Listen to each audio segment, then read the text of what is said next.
જય દ્વારકાધીશ. જય દ્વારકાધીશ. આજે આપને એક સરસ મજાનું રિઝલ્ટ મળ્યું છે, તો એ માજીના મોઢેથી જ સાંભળીએ.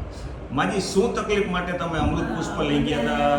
સુવાસ ચડ્યો તો 7 વર્ષ ચડ્યો 7 વર્ષથી આ સુવાસની તકલીફ હતી, અને બીજું અને હાથ પગ દુખતા હતા, એમાંય મને ઘણી રાહત છે.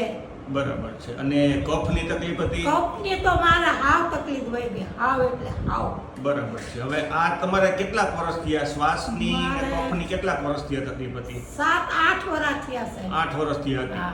પછી તમે અમૃત પુષ્પ લઈ ગયા. હા, આપણે કેટલી બોટલનો કોર્સ પૂરો કર્યો? અમે એક જ બોટલનો કોર્સ પીધો. 1 મહિનાનો 1 બોટલનો કોર્સ એક પૂરો. બોટલનો. હવે તમારી પરિસ્થિતિ શું છે અત્યારે? અત્યારે મારા હાવ હારું, હાવ સાહેબ હારું. હાવ સારું થઈ ગયું. હાવ એક જરાય બતારે મને કોઈ દરદ ન મળે. હવે પગથિયા ચડી શકો છો? હા, કાંઈ ઘા સડી ગઈ નહીં અત્યારે. બરાબર. હવે શ્વાસ ચડે છે? નહીં જરાય હો. અને કફમાં કફ બફ બધું તૂટી ગયું, હાવ હારું એટલે હાવ હારું. હાવ સારું થઈ ગયું. હાવ હારું. દ્વારકાધીશની કૃપા થઈ ગઈ. હા, જય દ્વારકાધીશની હાવ કૃપા એટલે હાવ. ઘણું બધું રિઝલ્ટ કહેવાય. હા. જય દ્વારકાધીશ.